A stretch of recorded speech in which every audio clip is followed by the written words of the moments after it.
नमस्कार दोस्तों। आज हम संचार का सिद्धांत भाग प्रथम के बारे में परिचर्चा करेंगे। इस व्याख्यान में हम आज यह समझेंगे कि संचार क्या होता है, संचार का अभिप्राय क्या है, संचार की मुख्य विशेषताएं क्या होती हैं और संचार के मुख्य प्रकार क्या होते हैं। आखिर एक संगठन में संचार की क्या भूमिका होती है अथवा संगठन के लिए संचार का कितना महत्व होता है। सबसे पहले हमें संचार का अर्थ समझना होगा। संचार एक व्यक्ति से दूसरे व्यक्ति के बीच, इसका मतलब है दो पर्सन होने चाहिए। एक व्यक्ति से दूसरे व्यक्ति के बीच सार्थक वाक्यों, सूचनाओं और विचारों का आदान प्रदान ही संचार है। इसका मतलब है कि संचार से हमारा अभिप्राय है यदि ए पर्सन और बी पर्सन एक दूसरे से बातचीत करते हैं, वह बातचीत का मौखिक माध्यम हो सकता है, सांकेतिक माध्यम हो सकता है, लिखित माध्यम हो सकता है। यदि वो सार्थक अर्थपूर्ण वाक्यों का, सूचनाओं का और विचारों का आदान प्रदान करते हैं तो इसे ही संचार कहा जाता है। दोस्तों, मानवीय जीवन संचार के बिना सुनने के समान होता है। यदि संचार किसी भी माध्यम से नहीं होगा तो मानवीय जीवन की कल्पना करना उचित, स्वाभाविक नहीं होगा या संभव नहीं होगा। यदि हम बाजार में किसी दुकानदार के पास जाते हैं, हमें वस्तु या सामान खरीदना है, तो हम किसी न किसी माध्यम से अपनी इस मांग को दुकानदार तक पहुंचाएंगे। यदि ऐसा हम नहीं कर पाएंगे तो व्यापार नहीं होगा, क्रय विक्रय नहीं होगा। परिवार में हम अपनी भावनाओं को, अभिव्यक्तियों को, मूल्यों को, मनोभावों को, भंगिमाओं को अभिव्यक्त करते हैं, उसके लिए हमें अपने एक माध्यम की आवश्यकता पड़ती है। और इससे भी ज़्यादा महत्वपूर्ण यह है दोस्तों कि जो आप कहना चाहते हो, क्या सुनने वाले के द्वारा वैसा ही समझा जाता है। इसलिए यहाँ सार्थक वाक्य की बात कही गई कि अर्थपूर्ण होना चाहिए। केवल ए पर्सन की बी पर्सन के पास आवाज़ जाना ही संचार नहीं है, सुन लेना ही संचार नहीं है, संकेत समझ लेना ही संचार नहीं है, लिखित रूप से पढ़ लेना ही संचार नहीं है, अपितु जो संदेश भेजने वाला जैसा संदेश देना चाहता है वैसा ही संदेश प्राप्त करने वाला उस संदेश को प्राप्त कर लेता है, तब जाकर संचार की प्रक्रिया पूर्ण मानी जाती है। यदि यातायात पुलिसकर्मी के द्वारा रुकने का संकेत किया जाता है और इस संकेत को देखकर वाहन चालक रुक जाते हैं तो यह संचार है, और यदि ऐसा नहीं होता है तो यह संचार नहीं होगा। यातायात पुलिसकर्मी के द्वारा सांकेतिक भाषा में ज़्यादा से ज़्यादा संचार का लेन देन किया जाता है, संचार का आवागमन किया जाता है, आदान प्रदान किया जाता है। दोस्तों, जहाँ तक शाब्दिक अर्थ की बात है तो कम्युनिकेशन आंग्ल भाषा का शब्द है, ये अंग्रेजी भाषा का शब्द है जो लैटिन भाषा के कम्युनिस्ट शब्द से निर्मित है। कम्युनिकेशन अंग्रेजी भाषा का शब्द है जो लैटिन भाषा के कम्युनिस्ट शब्द से बना है, और इस लैटिन भाषा के कम्युनिस्ट शब्द का शाब्दिक अर्थ है साझा करना, विचारों को एक दूसरे के साथ शेयर करना, इसे साझा करना, ए के द्वारा बी के या सी के साथ अपने विचारों का, सूचनाओं का, सार्थक वाक्यों का अर्थपूर्ण या अर्थ सहित लेन देन करना संचार है, संप्रेषण है। देखिए, संचार के महत्व को अभिव्यक्त करते हुए विद्वान पिफनर ने कहा है, पिफनर के अनुसार संचार प्रबंधन का हृदय होता है। हृदय की भूमिका, हार्ट की भूमिका यहां दी गई है। पिफनर ये कहते हैं कि संचार किसी भी संगठन का हार्ट होता है, मुख्य केंद्र बिंदु होता है। बिना संचार के कोई संगठन संचालित हो ही नहीं सकता। जब बिना संचार के एक व्यक्ति दूसरे व्यक्ति से बातचीत नहीं कर सकता, पूरा मानवीय जीवन ही शून्य हो जाता है, तो भला किसी संगठन का संचालन कैसे हो सकता है। क्योंकि संगठन भी व्यक्तियों और इकाइयों का एक समूह होता है, और वहां अनेक प्रकार के कार्यों का निष्पादन करने के लिए संप्रेषण की आवश्यकता होती। इसलिए पिफनर ने संप्रेषण को प्रबंधन का हृदय कहा है।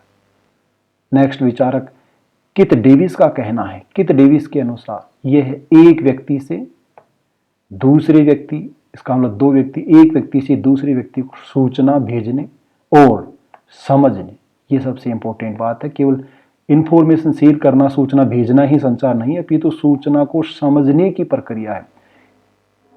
यदि मेरे द्वारा जो बातचीत आपको कही जा रही है, यदि आप इस व्याख्यान को अर्थपूर्ण समझ लेते हैं, अर्थ सहित समझ लेते हैं, तो ये संचार है, अन्यथा ये संचार नहीं माना जाएगा।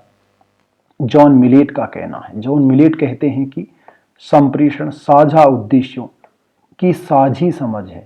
इसका मतलब है कि कॉमन हमारे गोल्स होते हैं और इन कॉमन गोल्स को पूरा करने के लिए जो हमारे साझा आपसी समझ होती है, उस समझ को ही संचार या संप्रेषण कहा जाता है। नेक्स्ट, ऑडवी टीड का कहना है, ऑडवी टीड के अनुसार संचार वह प्रक्रिया, संचार एक प्रोसेस है, प्रक्रिया है, जिसमें एक व्यक्ति अपने विचारों और भावनाओं को दूसरों तक पहुंचाता है। यहां पर दो चीजें कही गई हैं। एक व्यक्ति दूसरे व्यक्तियों तक अपने विचारों को, केवल विचारों का साझा करना ही नहीं है, भावनाओं को, भावनाओं का मतलब है, जैसे हिंदी आपने पढ़ी होगी 10वीं कक्षा तक, 12वीं कक्षा तक, तो हिंदी की जो लोकोक्तियां और मुहावरे होते थे, क्या वास्तव में श्रोता उसका सही अर्थ समझता है, उसका भावार्थ समझता है? जैसे कि मन के हारे हार है और मन के जीते जीत है। इसका पलवन करना हो तो इस उक्ति को के भावार्थ को समझना होगा। वास्तव में कवि के क्या भाव हैं, उन्हें हमें समझना होगा। यह है ऑडवी टीड का कहना है। नेक्स्ट है कम्युनिकेशन प्रोसेस। सूचना प्रणाली का अर्थ जानने के पश्चात, संप्रेषण का अर्थ जानने के पश्चात आखिर हमें यह जानना है कि सूचना प्रक्रिया होती क्या है, सूचना प्रणाली किस तरह से निष्पादित होती है या संचालित होती है, यह हमें समझना है। तो यहाँ सूचना प्रणाली किस तरह से संचालित होती है, किस तरह से वह निष्पादित होती है, इसके बारे में हम लोग चर्चा करेंगे। देखिए, सूचना प्रक्रिया प्रणाली के आधारभूत रूप से 3 तत्व होते हैं जो आपको सबसे सामने दिखाई दे रहे हैं। नंबर 1, सूचना का कोई ना कोई सोर्स होता है, स्रोत होता है। सूचना का जो स्रोत होता है उसे सूचना प्रेषक कहा जाता है, सूचना भेजने वाला कहा जाता है, उसे सेंडर कहा जाता है। वह कोई ना कोई सूचना भेजता है अथवा उसके पास कोई संदेश होना चाहिए, कोई बात होनी चाहिए, कोई विचार होनी चाहिए, कोई आइडिया होनी चाहिए, तभी तो वो शेयर करेगा, अन्यथा शेयर क्या करेगा। अतः प्रेषक जब अपने संदेश को, दूसरी आधार है कि संदेश होना चाहिए, और जब वो संदेश भेजता है तो संदेश हवा में थोड़ा जाना चाहिए, वह संदेश किसी को रिसीव होना चाहिए। अगर वह संदेश कोई प्राप्त कर लेता है, उसको रिसीवर, संदेश को प्राप्त करने वाला, प्रेषित इसको हिंदी में कहा जाता है, सूचना प्राप्त करता। यदि सूचना प्राप्त करता सूचना प्राप्त कर लेता है तो यह संचार की प्रक्रिया का एक पक्ष पूरा हुआ है। दूसरा पक्ष है, अब यदि संदेश प्राप्त करने वाला सही अर्थ में विचारों को और भावनाओं को समझ गया है तो वह वापस इसको प्रत्युत्तर के रूप में भेजेगा। और यदि रिसीवर अब सेंडर बन जाता है, मैसेज होता है और सेंडर रिसीवर बन जाता है, इसका मतलब है कि सेंडर से कोई इंफॉर्मेशन होती है वह रिसीवर तक जाती है और ऐसी इंफॉर्मेशन पुनः रिसीवर से एज ए सेंडर वापस प्रेषक के पास चली जाती है, जो यहां सूचना प्राप्तकर्ता बन गया है। ऐसी प्रणाली को सूचना प्रणाली, संचार प्रणाली या संप्रेषण की प्रक्रिया कहा जाता है। सामान्यतः संप्रेषण प्रणाली में 3 तत्वों पर सबसे महत्वपूर्ण बल दिया गया है। आधार घटक इन्हें माना गया है कि सूचना भेजने वाला एक पर्सन होना चाहिए, सूचना प्राप्त करने वाला दूसरा पर्सन होना चाहिए और उनके बीच शेयर होने वाली, कोई साझा होने वाली सूचना या संदेश होना चाहिए। परंतु प्रशासनिक चिंतकों ने सामान्य रूप से इन आधारभूत घटक तत्वों के अलावा सूचना प्रणाली की 8 महत्वपूर्ण घटकों की बात कही गई है। 8 महत्वपूर्ण तत्व होते हैं जो किसी सूचना प्रणाली को पूर्ण स्वरूप प्रदान करते हैं। इसका मतलब है कि एक समग्र सूचना प्रणाली, समग्र संचार प्रणाली या एकीकृत संप्रेषण प्रक्रिया क्या होती है। यदि ये 8 तत्व किसी संप्रेषण प्रक्रिया में निहित होते हैं, अंतर्निहित होते हैं, तो उस प्रणाली को हम लोग समग्र रूप से संप्रेषण प्रक्रिया कह सकते हैं। यद्यपि अलग अलग विचारकों के भिन्न भिन्न विचार हैं, परंतु वास्तविक रूप से आधारभूत रूप से मतैक्य के रूप में सर्वसम्मति से एक संप्रेषण प्रक्रिया वह है जिसमें इन 8 तत्वों की भूमिका होती है, जो जिनके बारे में हम परिचर्चा करेंगे, विस्तार से परिचर्चा करेंगे। नंबर 1 देखिए दोस्तों, यहां पर प्रेषक, सूचना भेजने वाला, जैसा मैंने कहा है सूचना भेजने वाले को सबसे मुख्य आधार दिया गया, वह सब्जेक्ट होता है, वह सूचना का स्रोत होता है। यदि सूचना इमर्ज ही नहीं होगी, विचार उत्पन्न ही नहीं होंगे, आपके और मेरे मस्तिष्क में आइडिया आएंगे ही नहीं, तो हम लोग बोलेंगे क्या? भले ही वह मौखिक माध्यम हो अथवा सांकेतिक माध्यम हो अथवा वह लिखित माध्यम हो, जब तक अपने मस्तिष्क में कोई विचार नहीं आएगा, हम लोग, हमारा शरीर शारीरिक भाषा के रूप में कार्य नहीं करेगा, हमारा मस्तिष्क के आदेश के बिना मुंह खुला नहीं होगा, विचार बोल नहीं पाएंगे, आवाज नहीं आएगी, और हमारा हाथ लिखने के लिए तैयार नहीं होगा जब तक हमारा मस्तिष्क इसका आदेश नहीं देता है। इसलिए सबसे पहले तत्व के रूप में सूचना भेजने वाले को महत्वपूर्ण भूमिका दी गई है कि वह सूचना का स्रोत होता है। जो सूचना वह प्रेषक भेजना चाहता है, दूसरा महत्वपूर्ण तत्व होता है कूट निर्माण करना, कूट लेखन करना। वह सूचना को किस तरह से भेजना चाहता है, उसके लिए वह लिखित होगी, सांकेतिक होगी अथवा मौखिक होगी, उसकी कोई स्पष्ट भाषा, लैंग्वेज होगी, या वह कोई विशेष प्रकार के संकेत चिन्हों के द्वारा ऐसा करना चाहता है। तो दूसरा महत्वपूर्ण तत्व होता है कूट निर्माण करना, सूचना को साझा करने के लिए, ताकि जो संदेश प्राप्त करता है आसानी से समझ सके। हमें सूचना का सृजन करना होता है, इसे कूट निर्माण करना या एनकोडिंग करना कहते हैं। तीसरा है कि सूचना का क्या माध्यम होगा, चैनल क्या है, किस तरह से आप सूचना भेजना चाह रहे हो। आपके सामने है सूचना प्राप्त करने वाला, आप लेटर लिखकर पोस्ट कार्ड से भेज रहे हो सूचना, आप मोबाइल फोन से सूचना दे रहे हो, आप इंटरनेट पर सूचना दे रहे हो, आप एसएमएस कर रहे हो, आप व्हाट्सएप कर रहे हो, आप ट्विटर पर सूचना दे रहे हो। आजकल बहुत से मास मीन्स ऑफ कम्युनिकेशन हो गए। आप किस तरह से सूचना को प्रेषित कर रहे हो, वो माध्यम क्या है, उसको चैनल कहा जाता है, उसको वाहिका कहा जाता है। जब चैनल के माध्यम से सूचना प्रेषित हो जाती है, तो जब रिसीवर सूचना को रिसीव करता है, उससे पहले उसके मस्तिष्क में भी विचार आता है, वह आपकी बात को कैसे समझे। समझने के लिए जिस मस्तिष्क का, जिन विचारों का, जिस रणनीति का वो प्रयोग करता है, उसे कहते हैं दोस्तों कोडिंग। जो एनकोडिंग की गई उसको कोडिंग में कन्वर्ट करना होगा। कूट विखंडन या कूट स्पष्टीकरण इसे कहा जाता है। वह सूचना को इस तरह से समझेगा, उस भाषा में, अपनी भाषा में समझेगा। मान लीजिए आप संस्कृत बोल रहे हो, मुझे संस्कृत नहीं आती है, या मैं संस्कृत आंशिक रूप से समझता हूं, उसको अनुवादित करना चाहता हूं, या आप आंग्ल भाषा में बोल रहे हैं और समझने वाला हिंदी भाषा में समझना चाहता है, तो उसको कैसे कन्वर्ट करेगा, उसको बोलते हैं डिकोडिंग करना, कूट का विखंडन करना। उसके बाद सूचना प्रेषित होता है, सूचना प्राप्त करने वाला होता है जो सूचना को रिसीव करता है। यदि सूचना प्राप्त करने वाला ही नहीं होगा तो सूचना संप्रेषण प्रक्रिया को निष्पादित नहीं कर सकती। विचार का कोई महत्व नहीं होता है। मैं अकेला बोलता रहूं और कोई सुनने वाला ही नहीं हो, यह संप्रेषण का कुछ विचिंतकों के अनुसार एक मार्गी संवाद है, परंतु ऐसा नहीं है। जब तक एक व्यक्ति के विचार दूसरे व्यक्ति तक नहीं जाते और सार्थक रूप से नहीं जाते, उसे हम संप्रेषण नहीं कह सकते। सर्वसम्मति से उसको संप्रेषण नहीं कहा जा सकता है। इसलिए रिसीवर का होना, सूचना प्राप्त करने वाले का होना बहुत जरूरी है। नेक्स्ट है प्रतिक्रिया संचरण। जब सूचना प्राप्तकर्ता सूचना प्राप्त कर लेता तो सूचना के बारे में उसकी क्या प्रतिक्रिया होती है, वह क्या समझ पाता है, वह कैसी समझ रखता है, उसको अभिव्यक्त करना।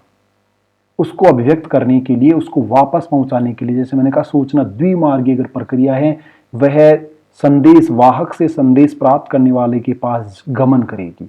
उसके पश्चात जिसने सूचना प्राप्त की है वह एक प्रेषक होगा, उससे सूचना पुनः जो प्रेषक था अब प्रेषित के रूप में उसे प्राप्त करेगा। यह सूचना ए चैनल से बी चैनल तक, जो मैंने बताया है कि वह सेंडर से रिसीवर तक और रिसीवर से सेंडर तक पुनः जाती है। यदि इस सूचना प्रणाली में किसी प्रकार की बाधा उत्पन्न नहीं होती है, सार्थक सूचना और विचारों का आदान प्रदान हो जाता है, तो उसे संप्रेषण प्रणाली कहा जाता है। सही अर्थों में उसे कम्युनिकेशन प्रोसेस कहते हैं।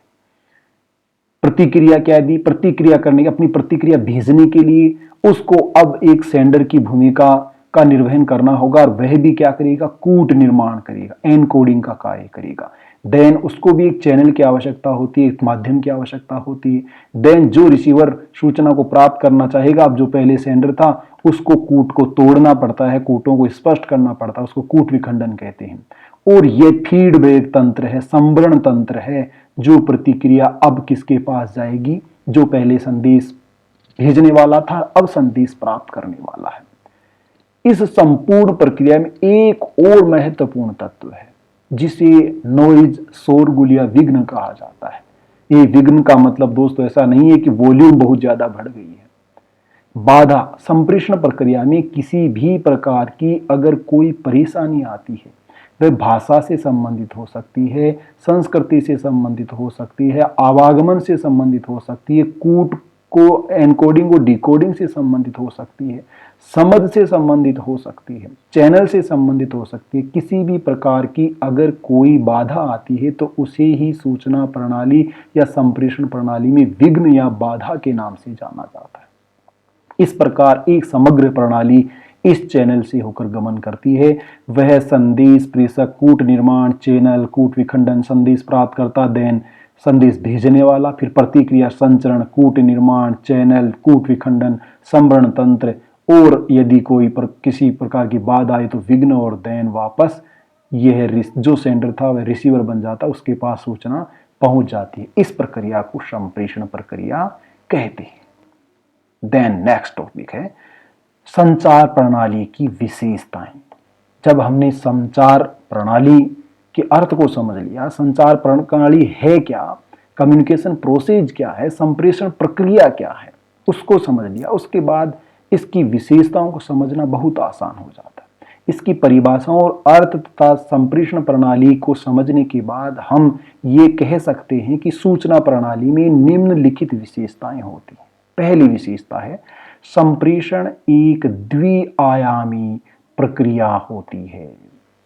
द्विआयामी, टू डायमेंशनल। इसका मतलब संप्रेषण ए से बी की ओर, बी से ए की ओर, एक दो तरफ से चलने वाली प्रक्रिया होती है। जैसा मैंने यहां बताया भी है, ये एरो आपको दिखाई दे रहा है, ये गमन जाने का है और नीचे एरो वापस आने का है। इसका मतलब सूचना प्रणाली दो द्विमार्गी होती है। यह सेंडर से रिसीवर तक और रिसीवर से पुनः सेंडर तक आती है, अतः इसे द्विमार्गी प्रक्रिया कहा जाता है, दोहरे मार्ग वाली प्रक्रिया कहा जाता है। संप्रेषण एक सतत प्रक्रिया होती है। इसका मतलब है कि संप्रेषण ए से बी तक गया, उसके बाद खत्म नहीं होती है। ये ए से बी, बी से ए और पुनः लगातार चलती रहती है। संप्रेषण हमेशा चलता ही रहता है, इसलिए संगठन में संप्रेषण की प्रक्रिया रुकने वाली नहीं है कि बंद हो गई है। एक कार्य हो गया, दूसरा कार्य होगा, तीसरा कार्य, एक चरण पूरा हो गया, दूसरा चरण, तीसरा चरण। अर्थात वह मानवीय समाज है, वह एक संगठन है, वहां बहुत से लोग कार्य करते हैं, उनके बीच सूचना, विचारों का सार्थक आदान प्रदान होता ही रहता है, इसलिए ये कंटिन्यूअस प्रोसेस चलती रहती है। तीसरी विशेषता है संचार प्रणाली में कम से कम दो पक्षों की आवश्यकता होती है। कितने पक्षों की? कम से कम दो पक्षों की आवश्यकता होती है, आवश्यकता या अपरिहार्यता होती है। यदि एक ही पक्ष होगा तो सूचना संप्रेषण उसको नहीं कहा जाएगा। जैसा मैंने कहा, मैं केवल बोलता रहूं और कोई सुनने वाला नहीं हो तो यह संप्रेषण नहीं है। मैं बोलता रहूं, सुनने वाला हो, लेकिन सुनने वाला मेरी बात समझे ही नहीं। जो शिक्षक कुछ पढ़ा रहा है, अगर उस पढ़ाए गए व्याख्यान को, अध्यापन किए गए व्याख्यान को अगर छात्र पूर्ण रूप से नहीं समझते या जिस अर्थ में शिक्षक समझाना चाहता उस अर्थ में नहीं समझते हैं, तो शिक्षक की ये संप्रेषण प्रक्रिया नहीं होती है। इसलिए यहां दो पक्ष होते हैं, ए और बी, बी से पुनः ए, तभी उसको संप्रेषण कहा जाता है। अगली विशेषता है इसमें सूचना और समझ दोनों को सम्मिलित किया गया है। केवल इंफॉर्मेशन डाटा शेयर करना कम्युनिकेशन नहीं है। डाटा जो आपने शेयर किया है रिसीवर उसको समझना चाहिए, तब जाकर उसे सूचना संप्रेषण कहा जाता, अन्यथा वह फिर सूचना ही रहेगी। बहुत सी में इंफॉर्मेशन होती हैं जो आप ढूंढते रहते हैं इंटरनेट वगैरह पर, वो वास्तव में सूचना है, वो संप्रेषण नहीं है। जब आप ऐसी सूचना को समझ जाते हो तब उसको कहा जाता है सूचना संप्रेषण, तब उसको हम कम्युनिकेशन कहते हैं। अनेक बार मैंने देखा कि सेमिनार में इंग्लिश स्पीकिंग वाले जो बेसिकली इंग्लिश मीडियम में होते हैं, इंग्लिश में बोलते हैं, बहुत से श्रोता थोड़ी देर 5-10 मिनट सुनते रहते हैं, उसके बाद निराश हो जाते हैं, अथवा वो गर्दन हिलाते रहते हैं और उनसे पूछ लिया जाए कि अमुक वक्ता ने क्या बोला है, तो उनके पास कोई जवाब नहीं होगा। वो कहेंगे सर वो थोड़ा कम ही समझ में आया है।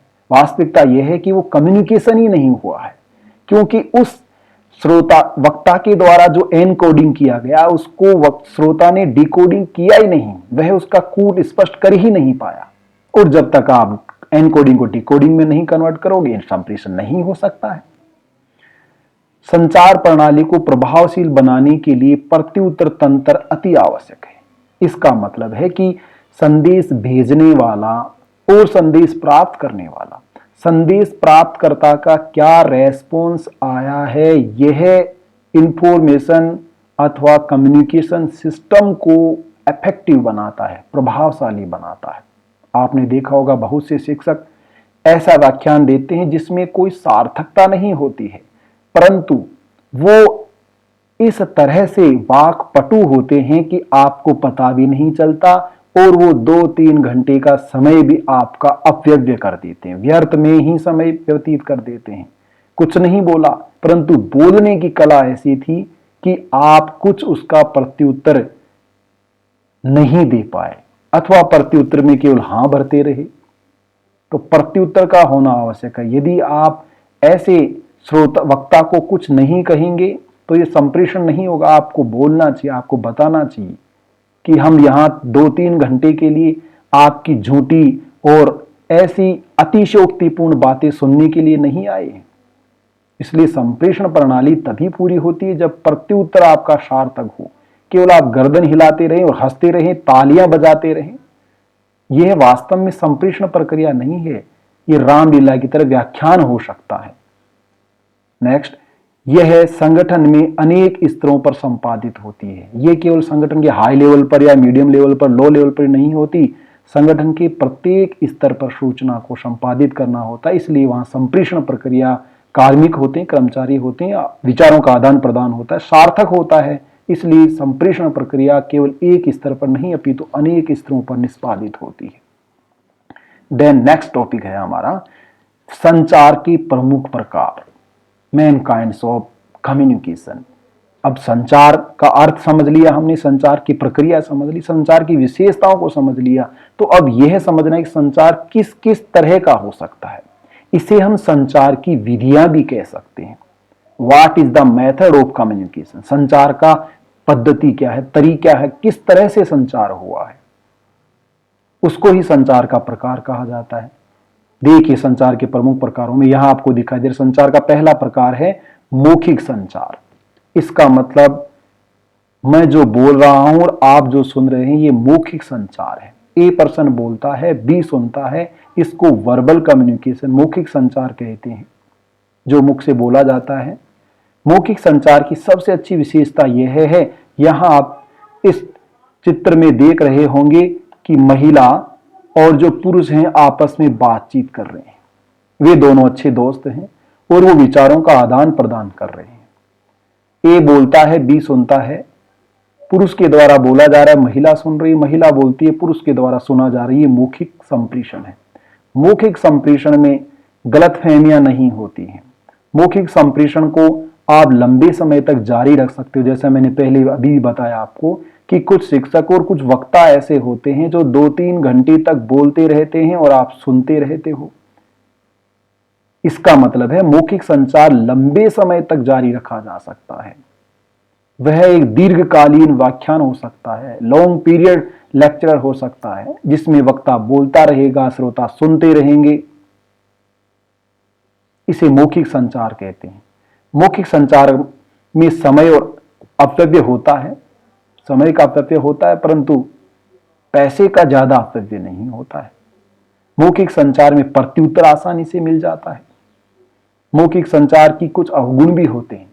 मौखिक संचार का रिकॉर्ड नहीं होता है, उसको सत्यापित नहीं किया जा सकता। या आपने कई बार देखा होगा कि राजनेता कोई बयान दे देता है और बयान देने के बाद उससे पूछा जाता है, महोदय आपने ऐसा क्यों कहा, तो कहता मेरे बयान को तोड़ मरोड़ कर पेश किया गया है, उसका रिकॉर्ड नहीं, इसलिए वो मौखिक रूप से मैंने ऐसा नहीं कहा है, वो बदल जाता है।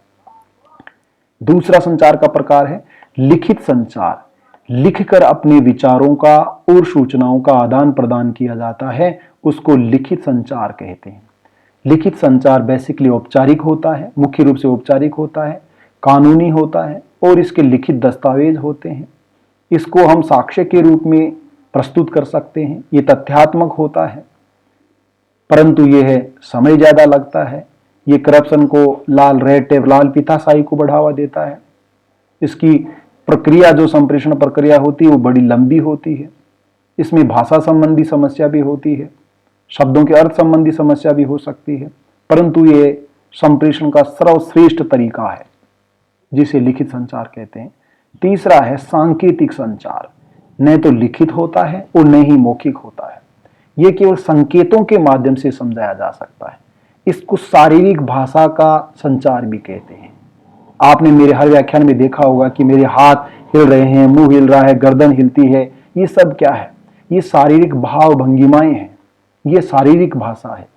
इसके माध्यम से ही संचार का एक सांकेतिक संचार का प्रकार जो है वो पूर्ण होता है। यहां आप तस्वीर में देख रहे होंगे एरो के माध्यम से कि ये जो एक्सप्रेशन ऑफ माउथ, उसके फेस की जो एक्सप्रेशन है, चेहरे की जो अभिव्यक्ति है, वह हैप्पीनेस, हंस रहा है, वो बत्ती से निकाल रहा है, दांत दिखा रहा आपको, आप भी हंसते हो। ये हंसना, ये हंसने की अभिव्यक्ति आप कह थोड़े रहे हो कि मैं हंस रहा हूं, परंतु यह देखने से सांकेतिक रूप से लग रहा है कि आप बड़ी प्रसन्नचित्त हो, आपकी आज नौकरी लग गई, आपका आज कोई दोस्त बन गया, आपको आज कोई अमूल्य जो वस्तु है वो मिल गई, या अन्य कोई आपको साधन या वस्तु की प्राप्ति हो गई, आप हंस रहे हो। दूसरी बार आप देख रहे हो चेहरे का जो प्रस्तुतिकरण है कैसा है, बड़ा बुरा है, यह है दुखियारा, दुखी आत्मा होती है। कई बार देखा हो कुछ के चेहरे हमेशा लटके हुए रहते हैं, दुखी आत्माएं होते हैं। तीसरा एंगर, कई बार आपने देखा होगा कि सामने वाला बड़ा गुस्सा कर रहा है, हालांकि वो आपसे कमजोर है इसलिए लड़ नहीं रहा, परंतु उसके चेहरे के एक्सप्रेशन, वो दांतों को दबाता है, आंखें निकाल रहा है आपकी तरफ, ये क्या है? ये सांकेतिक संचार है। आप जान भी रहे हो उसको कि वो गुस्सा कर रहा है, फिर डरा हुआ। कई बार देखा होगा आपने कि सामने वाला डर जाता है, उसका शरीर कांपने लगता है, कपकपी छूट जाती है उसमें, इसको कहते हैं फियर। जैसे सर्दी के मौसम में किसी को ठंड लग जाए और वो धूजने लग जाए, सर्दी से डर रहा है, आपसे नहीं, सर्दी से डर रहा है, इसका मतलब भयभीत है, वो भाग कर आता है, पीछे कोई हमला कर दे, वो भयभीत है। ये सब सांकेतिक संचार के प्रतीक है। ट्रैफिक पुलिसकर्मी के द्वारा सांकेतिक रूप से जो आपको इशारा किया जाता है, इधर जाना है, उधर जाना है, ये सांकेतिक संचार है। देन नेक्स्ट, अधोमुखी संचार। ये बेसिकली संगठनों में दिखाई देता है। संगठनों, अधोमुखी संचार, ये डाउनवर्ड संचार। इस अधोमुखी जैसा शब्द है, अधोमुखी, नीचे की ओर गमन करने वाला, ऊपर से नीचे ओर। जैसे हायरार्किकल, मैंने थोड़ी ये बताया आपको, यहां दिखाई दे रहा है, ये हायरार्किकल ऑर्गेनाइजेशन है, और इस ऑर्गेनाइजेशन में ट्राइंगल की तरह ऑर्गेनाइजेशन है। यदि यहां से ए से संचार, जो कि ए है, ए से संचार बी की तरफ आता है, तो ये क्या कहलाता है? इसी को अधोमुखी संचार कहा जाता है। यहां ए से ये डी की ओर संचार आता है, इसी को क्या कहा जाता है? अधोमुखी संचार कहा जाता है। ऊपर से नीचे की ओर, सुपीरियर टू सबॉर्डिनेट, उच्चस्थ से अधीनस्थ, बड़े कर्मचारी आदेश देते हैं नीचे के कर्मचारियों को, ये ऊपर से नीचे की ओर गमन करने वाला जो संचार है उसको अधोमुखी संचार कहते हैं। दूसरा संचार है ऊर्ध्वमुखी संचार, अपवार्ड्स कम्युनिकेशन, ऊपर की ओर जाने वाला संचार। यहां एरो आपको दिखाई दे रहा होगा ट्राइंगल में कि ये एक ऑर्गेनाइजेशन है। इस ऑर्गेनाइजेशन में जहां बी एक अधीनस्थ है और ए सबसे बड़ा पदाधिकारी है, चीफ एग्जीक्यूटिव है, संचार बी से ए के पास, एरो में देख रहे हो आप, बी से ए के पास कोई सूचना जा रही है, तो ये क्या है?